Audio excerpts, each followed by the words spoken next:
Hi guys, in this video I'm going to show you how to disable your Binance account.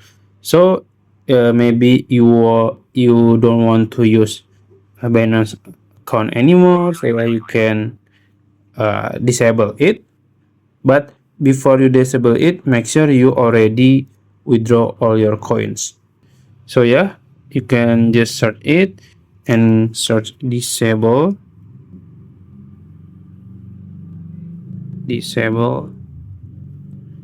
and there is function to disable account, and you can read it.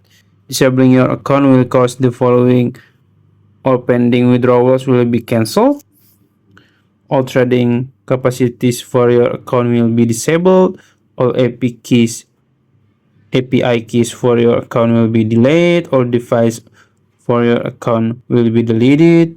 In order to reactivate your account, you will need to contact Binance support.